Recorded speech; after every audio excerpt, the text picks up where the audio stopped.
Even when the night is gone, and even when the sky is hidden from view, still the moon shines its light upon you.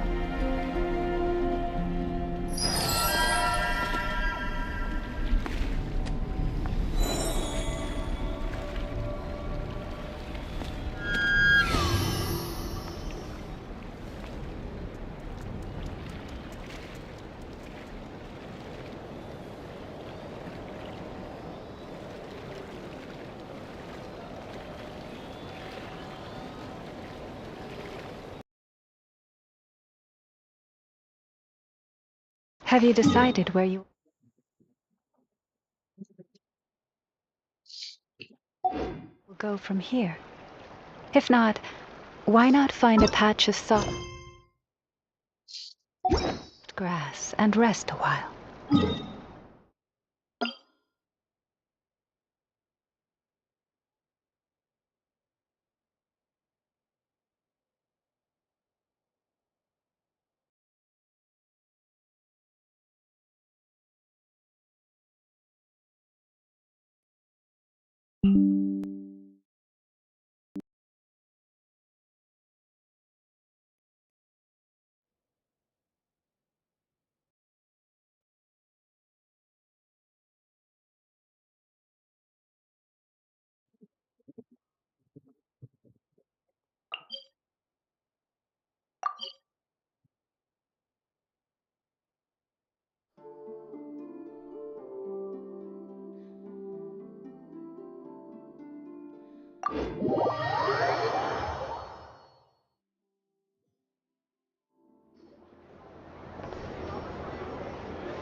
Huh? Hey, over there! It's Durin and Albedo with Flints! What could they be chatting about?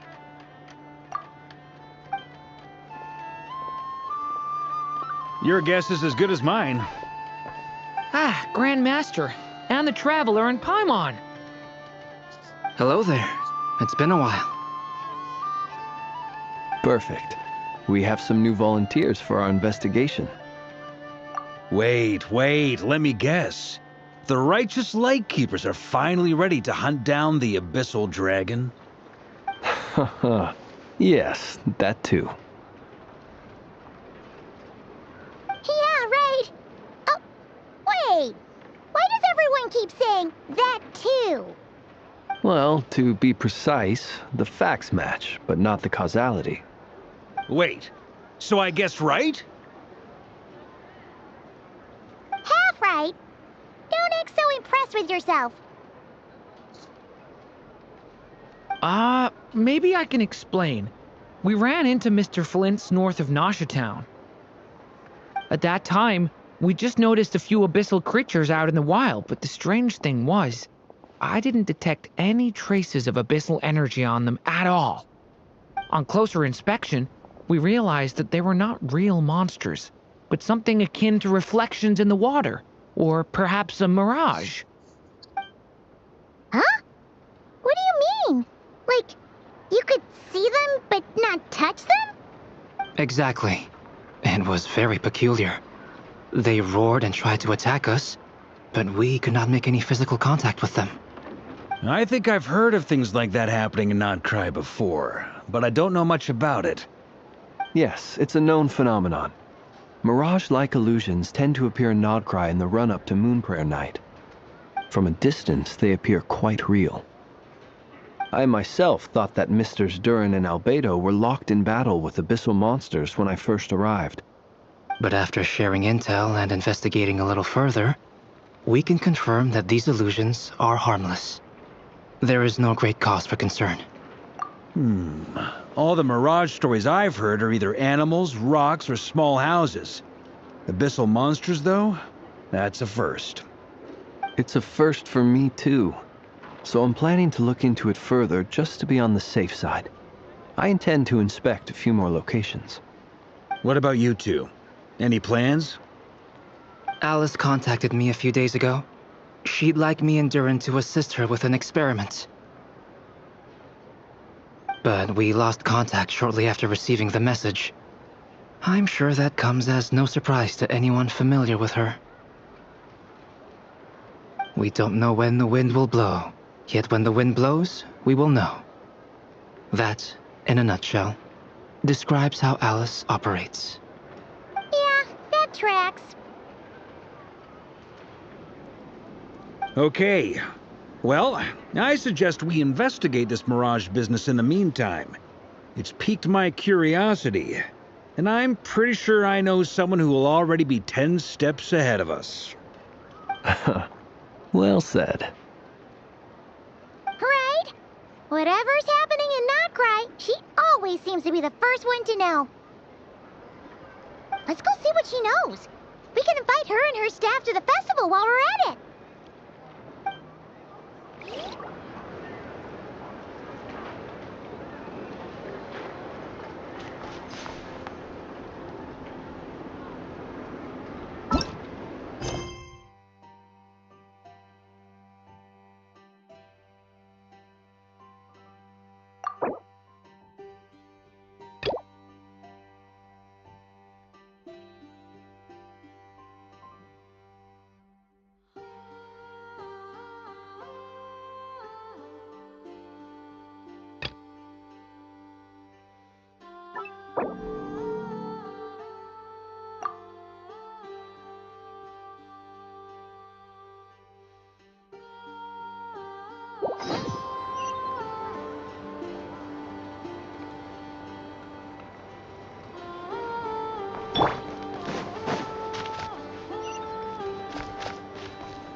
You're right, I have noticed. There's certainly something a little fishy about this situation. Only a little, though. Records indicate that this phenomenon can occur in the days before and following Moon Prayer Night. That said, it has always been a rare sight in the past. The odds of encountering these phantoms are similar to looking up in the night sky, happening to see a shooting star, and managing to make a wish before it disappears. But this time, either everyone's getting lucky, or they're appearing far more frequently than usual. Yehoda's out gathering intel as we speak. In the meantime, let me check off some points of interest. First, the Abyss. The ones we saw seem to be abyssal monsters. Indeed. But we have identified one location where many more of them have made an appearance. And not just monsters, but human phantoms, too. Given the scale and nature of the phantoms, it's almost as if someone's last memories are coming to life. Or perhaps the memories of multiple people. Oh, So you mean the phantom monsters are hunting down the phantom humans? Exactly. The phantoms can interact with each other, but we have no means of intervening. In addition, some of the human phantoms would seem to be from the very distant past. This is clear both from the clothing they wear and the stories they tell. They claim to be from Hyperborea, a name which I've heard from Lauma before. If this is true, it means they must be from 6,000 years ago. did Paimon hear that right? 6,000 years? It sounds like this merits further exploration. That'd be a big help. I'll leave it with you, Albedo. My knowledge of ancient history is non-existent. I used to doze off every time the pre-Knights Favonius era came up in class. It It's quite a miracle that you were able to understand these phantoms' speech, given how long ago they lived. I suppose you're right. But I'll leave the archaeologists to ruminate over that conundrum. As an intelligence broker, my sole interest is in the value of the information I gather. Which, in this case, hopefully means earning myself some good favor with our dear Lady Moonchanter. So calculating. Whew, this intel broker logic always catches Paimon by surprise. Sounds to me like we could split the work up. I think the abyssal phenomenon is best left to Albedo, Flints, and me. Agreed. It coincides with my duty as a lightkeeper. For my part, I'd like to understand the abyss better. Even a little knowledge would go a long way. This is certainly a rare opportunity to study the abyss. But even rarer, perhaps, is the chance to make contact with the ancients. The Curatorium will take the lead on investigating the Hyperboreans. We put in the work to learn what we know so far. It seems only fair that we get some quantity of exclusive intel. That just leaves our trusty team of 2 unassigned.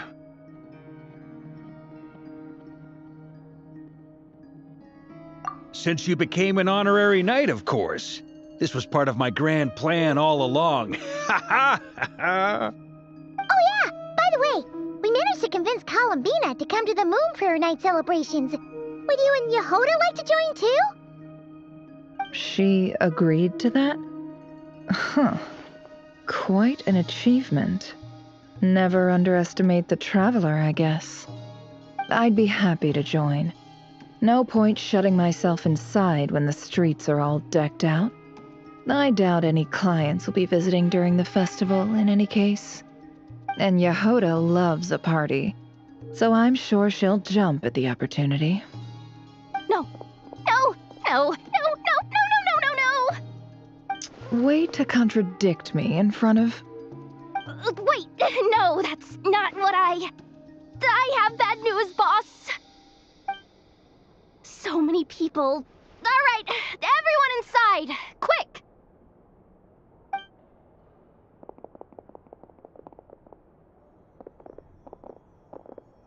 This is gonna sound crazy, but hear me out. I saw one of those phantoms at Star Sand Shoal, and it was some sort of flying ship. Like a spaceship? That's gotta be the one you came to Tibet in. You said you saw the same thing through the moon marrow, right? Huh? You already know about it? Ugh, I thought I was gonna blow people's minds. Turns out I'm the last to find out. Wait, back up. You came here in a spaceship? Now my mind is blown! What's it like on the inside? Was it like flying through space? I want to know everything! Yep, exactly. Huge discovery. You're the best, second best intel broker in the world. After your boss, of course. Wow. Really? Well, I don't know if I'm all that, but... I guess that decides where we're heading next. Come on, don't look at me like that. I know the spaceship doesn't have anything to do with me, but you don't want to leave me as the only one twiddling my thumbs, do you? Please? Fair enough. You can tag along. In that case, let's meet back here to discuss our findings once we're done. I wish everyone a productive investigation. You too.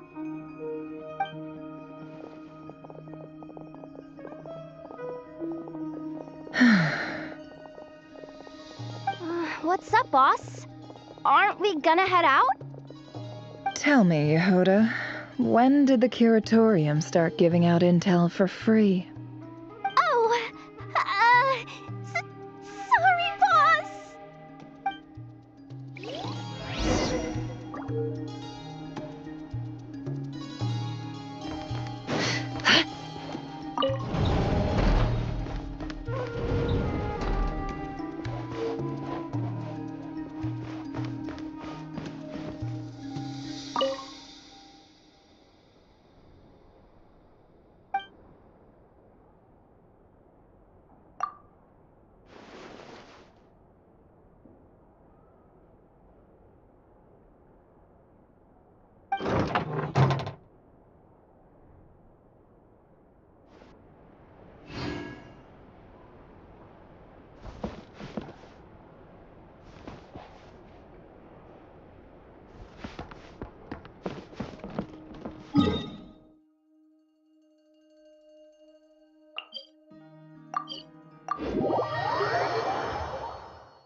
Well, what do you know? Yehoda was right on the money.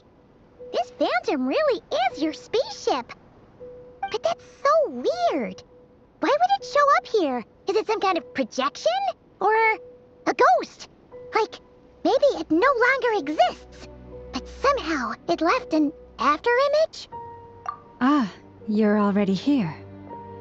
Miss Lauma, what a surprise. I thought you were busy with festival preparations. I was, until one of our people informed me that a strange sight had appeared at Starsand Shoal. No one's ever seen something quite like this before. I thought I should see it for myself. Same here.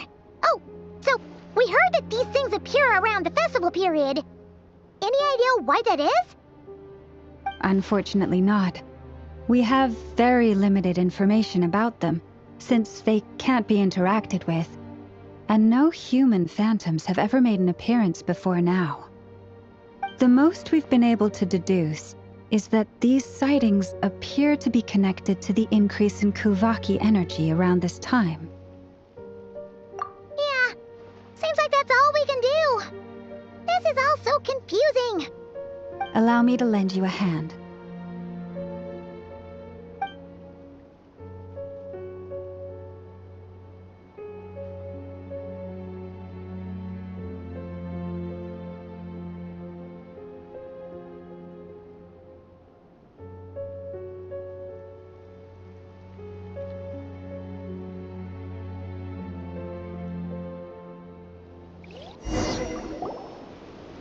Everyone, our friend here should be able to provide us with some information. Is that a phantom rhymehorn deer? I've heard about how the Frostmoon Scions live in harmony with the animals and can even communicate with them. That's coming in handy now, for sure. Okay. Yes, I understand. Then how about this?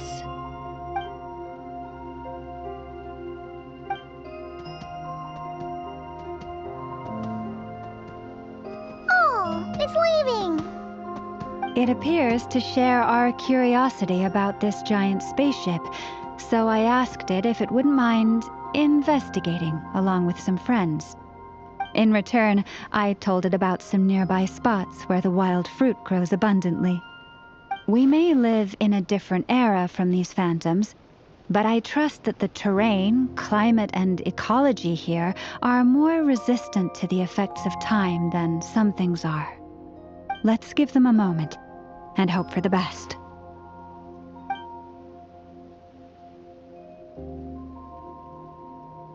All back together? Must have been a lot of fruit. Indeed. Now let me ask them some questions.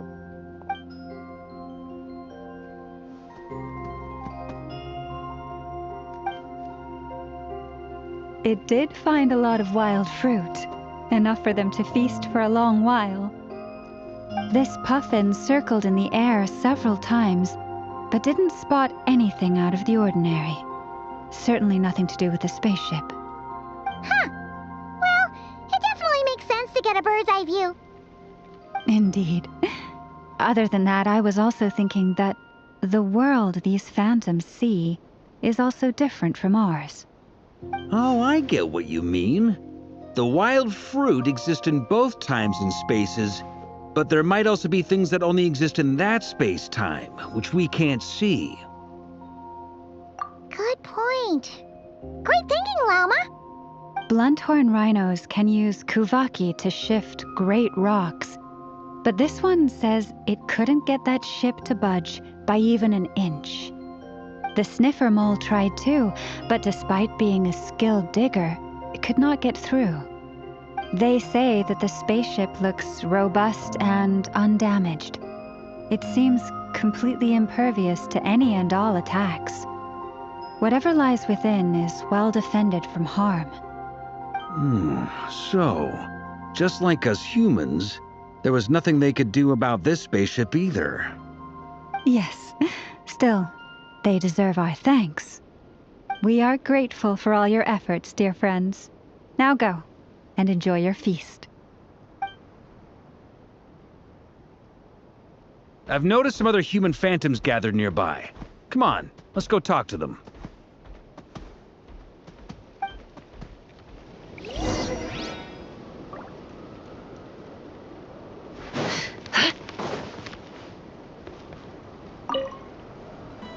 Those illusions and those people. It's all a little creepy, don't you think? Nah, all part of the festive atmosphere.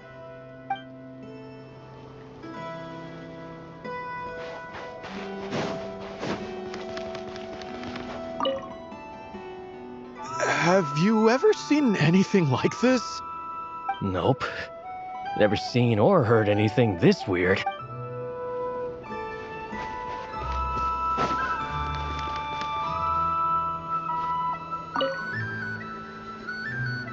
What is this thing?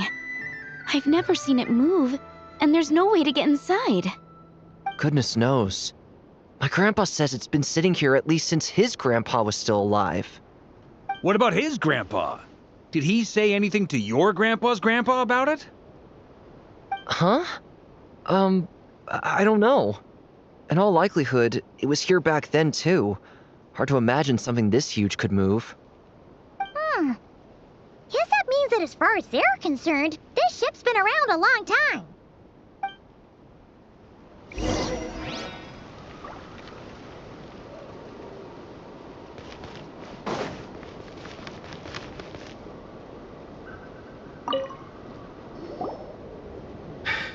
Come on, brothers. If we can get even a small chunk off of this thing, it's gotta be worth a fortune. Today is the day we strike it rich. Huh? You mean Paimon? Yes, brother, I shall join you. Let's make our fortune. We should go with them. What the? This thing is crazy tough. I can't even scratch it. What's it made of? Sorry, brother. Looks like we'll have to seek our fortunes elsewhere. Enjoying yourself? I was just seeing if I could influence this phantom's perception by playing. But nope, no dice.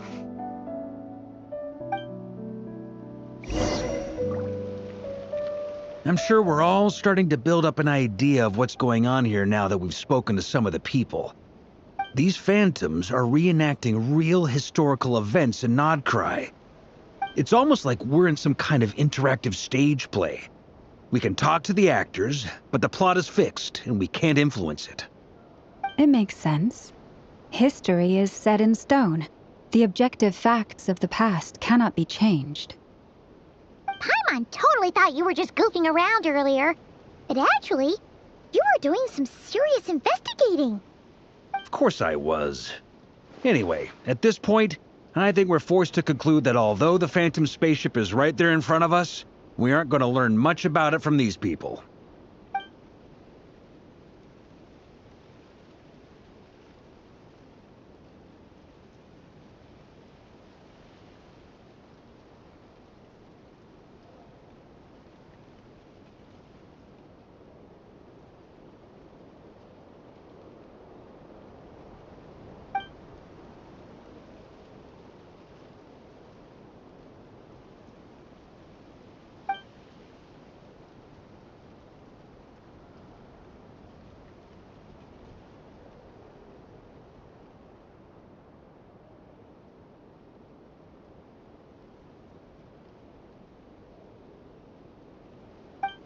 Don't be discouraged.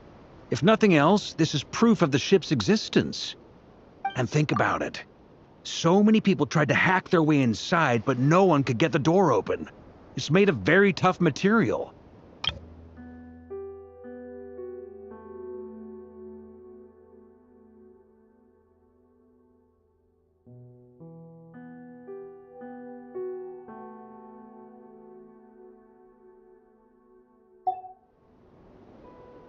To me, that says that we'll either find the ship itself or the story behind it. It's just a matter of time. Huh. Every now and then, when Varka gets serious, he actually does seem like Grandmaster material for once. I wonder how the others are doing. Let's head back for now. Sounds good. Also, drinks are on me if Team Knights of Favonius is the first to finish. Wait, we have a team name now? Am I in Team Knights of Favonius as well? You're very welcome to join. We've even got a cathedral ready for you. Isn't that technically blasphemy? You wouldn't dare make a joke like that if Barbados was in earshot. Nah, I'm sure Barbados doesn't mind a little harmless blasphemy once in a while.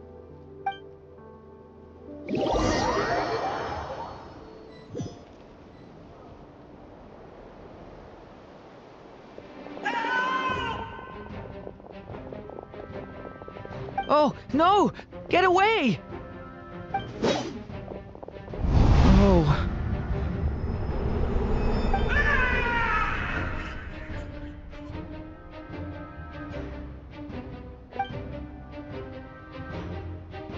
I know it's hard to stomach, Mr. Durin. But as I'm sure you've noticed, there is nothing we can do to intervene in that which unfolds before us. But we have to at least try. And try you have. But are you aware of how many unsuccessful attempts you've made now? I wasn't keeping count. I'm afraid this is the 39th failure so far. Or the 5th if we're only counting this particular victim. There are no indications that these phantoms may be altered in any way. You seem to have calmed down a little. I'll make us a fire. You should rest and have some water. Feeling any better now, Mr. Durin? May I ask a few questions? Be my guest. What exactly are we witnessing here? What happened to those people? My guess would be that we are seeing nodkrai during the Conrian cataclysm. Would that be accurate? Conria. That is correct. As you know, once the abyss senses even the tiniest crack, it floods in and spreads like wildfire. There was a time in the distant past when it permeated all of nodkrai, causing immeasurable harm. The people paid a terrible price to heal this land. Then 500 years ago, the whole of Teyvat suffered an abyssal disaster. Once more, nodkrai was dealt a devastating blow. I see. In the face of the abyssal onslaught, all were like grains of sand tossed around by a tidal wave. Be they human, fae, or god. The moment you witnessed is but one drop in a whole ocean of catastrophe. All right. I guess that answers my second question, too. I wanted to know why there's nothing I could do to help them, and that's because what we are seeing is history. That would be my guess as well.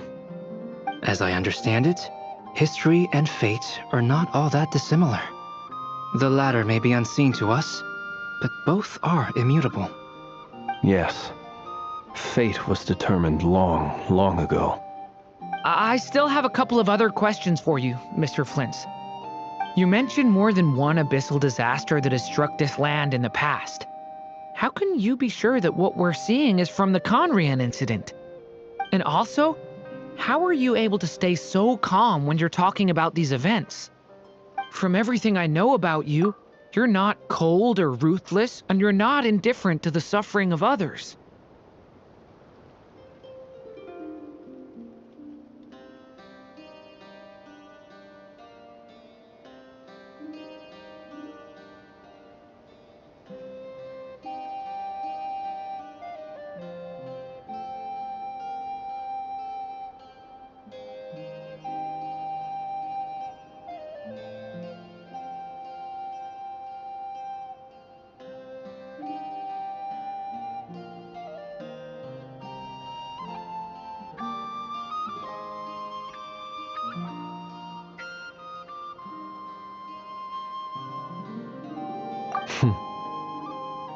Alas, I am forced to show my age. I must be 600 or 700 years old by human measure. Wait, so you... One is not easily moved by history when one has witnessed the truth firsthand. I'm sorry. You needn't apologize. Your passion is a good thing to have. Treasure it, because someday you may find it in terribly short supply. Now, at the risk of offending you, I have a question in return. Your curiosity toward the abyss, is it born from hatred or because you sense its call? I only ask because I kept a fragment of Rere's body in my lantern for a short time. Specifically, his heart. So I know what a burden it can be to carry the abyss with you. And I hear its power growling from somewhere within you. In my eyes, your mere existence is a miracle. My honest answer is... I don't know. I don't think I have the confidence to say for certain. What I will say is the abyss is not the only issue that haunts me. Even before I became who I am today, the question dogged me constantly. Should I even exist at all? My doubts remain unresolved. But when we fought Rerir, something became a little clearer to me.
Sometimes it is the darkness within us that allows us to achieve the impossible.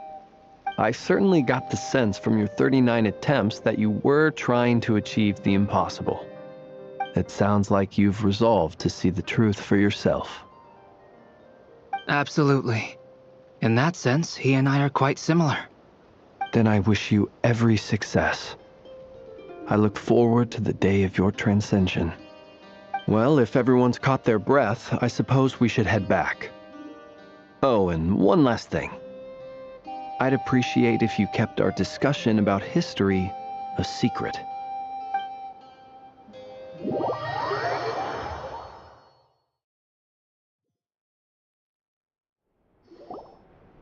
Incredibly, our separate investigations led us all to the same conclusion. Hooray for consensus! Yeah, but we barely learned anything, though. I totally thought this would be the mother lode. Talking with the ancients? I mean, come on! But nope. All we got was useless snippets of conversation. And all this stuff about moons and hyperopia. What a load of baloney. Seems like people back then had a few screws loose. I understand your frustration. We found the same issue. Each phantom only showed a very brief moment in time. There isn't much value to be found in these miscellaneous fragments of a civilization's history, no matter how glorious it may have been. If there's a silver lining, it's that these phantoms are harmless to the present reality. They shouldn't get in the way of the festivities. Paimon agrees. And not just because it's the first thing she understood in this whole conversation. You look disappointed, Nefer. Is something the matter? What do you think? We all worked our tails off, but the only one to gain anything from it was you, Lady Moonjanter. Well, please do share the Hyperborean records with me. I will gladly inscribe them in our people's documents. Oh, duh! Yeah! That was it! Hyperborea! Hyperborea.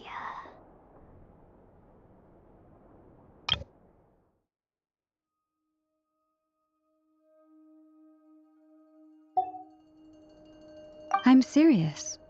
Only an expert in the Frostmoon Scions and their history can turn these records into valuable research material.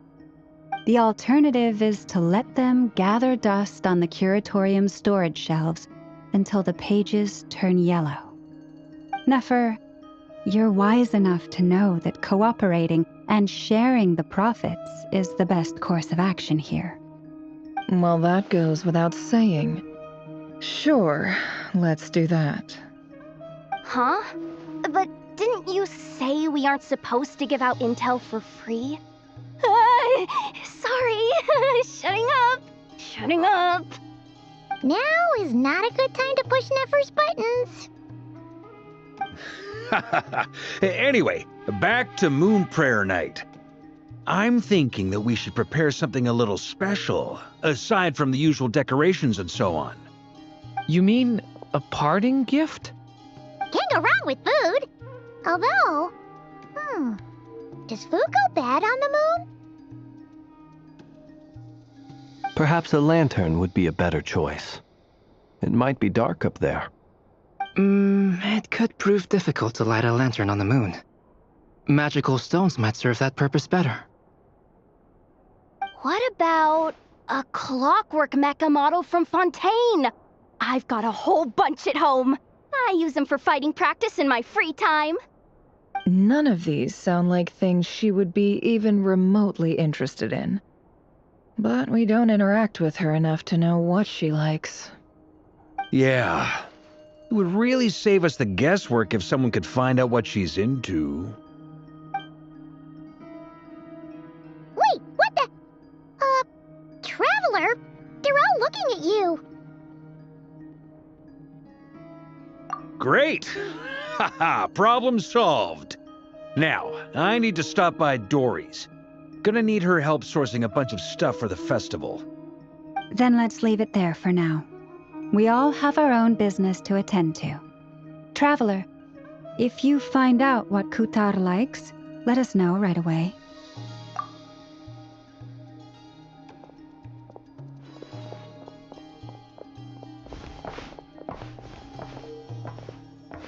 Is something the matter? I'm fine. It's just... I'm still feeling a little rattled after witnessing the horrors of the Abyss. But it's okay. This is something I have to work through. I'll be all right. Thanks for your concern. Well, don't put too much pressure on yourself. If you ever feel like something's wrong, physically or mentally, we're here to talk.